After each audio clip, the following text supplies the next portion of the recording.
This is your man, the man about town, Petty Murphy, reporting to you live from the back of the classroom with Akata News Network. What is that? Wait a minute. Stay tuned. Breaking news.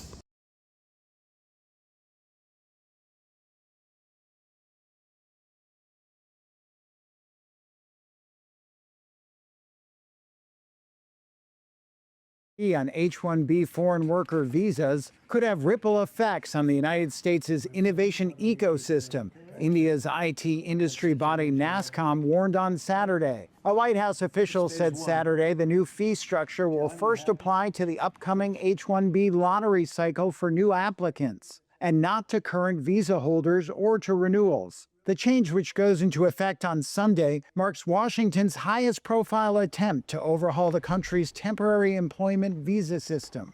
It's a major flashpoint with the tech industry, which contributed millions of dollars to Donald Trump's presidential campaign and relies heavily on skilled workers from India and China.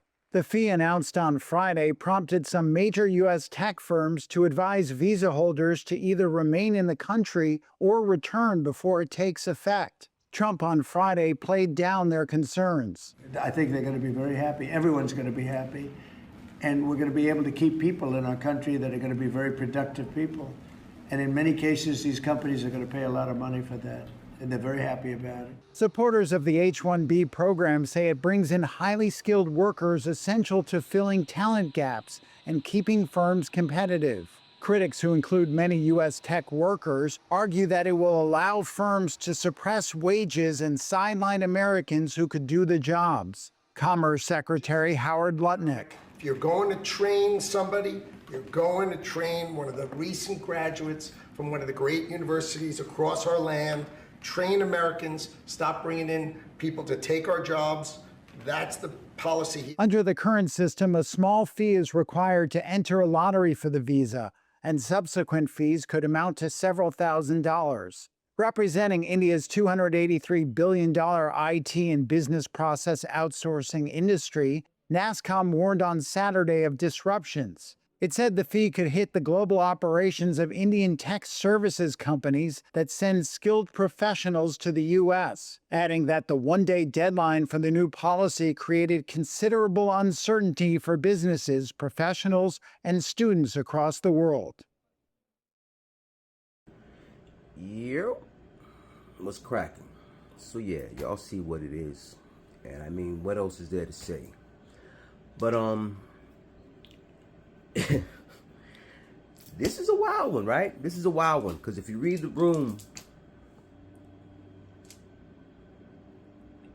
which actually, I'm going to actually clip that after this little dialogue, but there was a woman that actually broke down the math. She did the math on the number of households that this is going to affect and how a lot of them actually get these visas through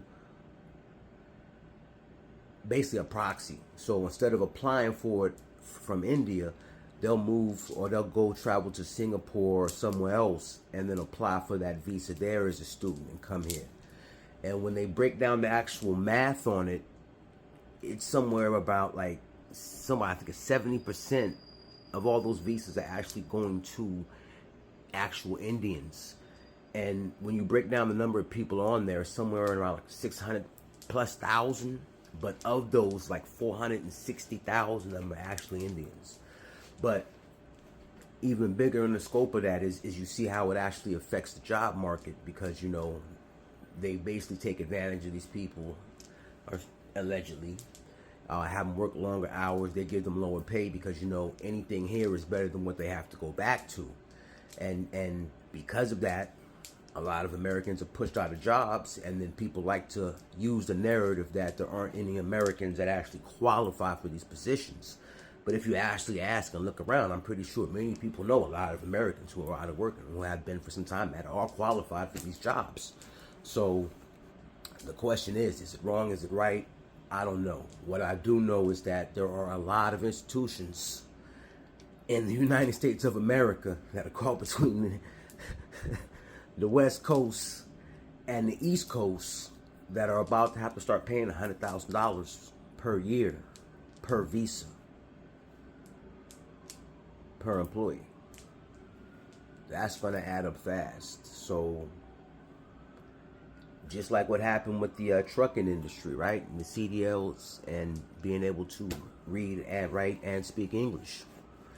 There are going to be a possibility of a lot of jobs starting to open up for those that hold said qualifications and experience. So I highly suggest, if you happen to be one of those peoples, I would brush up on them skills. I would really work on that craft and get yourself reacclimated, because there's a high probability that you're going to have a job opportunity very soon. And on that note, I'm getting up out of here. Remember, realize, transparency forces accountability. And yo, to all the copper tops, this is not our issue. Remember what we told everyone and what was said to us. We have no culture. We don't know who we are. You know what's funny about that? I would want to say this. For all the people out there that say that black Americans don't know who they are and we have no culture, you don't even know who your grandfather is, I want you to pay attention to what I'm going to clip behind this, right? And then ask yourself, with as meticulous as the United States government is with keeping its records, like just as quick as she found out how many Indian households are about to be affected by what's going on, and it's as easy as getting on the interwebs and just doing a quick search, you honestly think we don't know who we are or where we come from? Now see, the joke was on you. But yeah, I digress. But y'all be safe out there, man. Keep your eyes to the stars and keep your head on the swivel, because you know they out here playing a devilish game.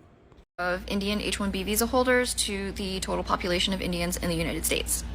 I know this is really hard to see, but if you don't want to take my word for it, you can find this information on the United States Citizenship and Immigration Services website. In 2019, Indians accounted for 74.5% of H-1B visas.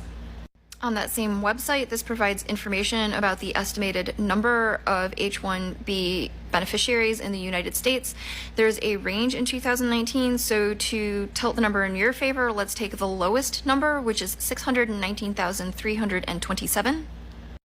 So 74.5% of the 619,327 H-1B beneficiaries means approximately 461,398 are Indian. And at that time, there were an estimated 4 million Indians in the United States, which means that 11.5% of Indians in the United States in 2019 were H-1B beneficiaries. But that 4 million includes all Indians in the United States, not just working age. So that's children, working age, and retired. So to find the number of households who have an H-1B beneficiary, I divided by 3.13% because that's the average size of the United States household. So 36% of Indian households have an H-1B visa recipient. The other thing about H-1B visas is they are non-immigrant, but they are dual intention, which means an H-1B visa is a path to applying for a green card and receiving citizenship. So there's no knowing how many more Indian households include working family members who had an H-1B visa but now have green cards or are now citizens. So it would be even higher. But 36% is not null. That is, in fact, more significant than I thought it would be. Hi, guys. Yeah, so just to double back on that, right? So when you say that we have no culture, we don't know who we are, understand just how meticulous the United States of America keeps its records. Pretty much 99.99% of the shit that happens here is somewhere, someplace, put down. The official story, put down. We may not have access to it. It may be hidden behind top secret or above top secret security code clearance, but everywhere something has been documented. And see, this country has been keeping records that meticulous longer than a lot of your countries have even been nations. So when you tell us we don't know who we are, we keep birth and death records. It just sounds bad and just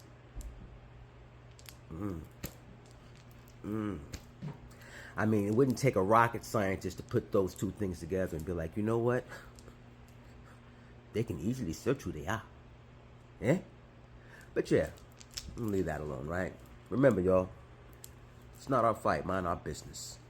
And remember, eyes to the stars and keep that head on the swivel. Y'all be safe out there.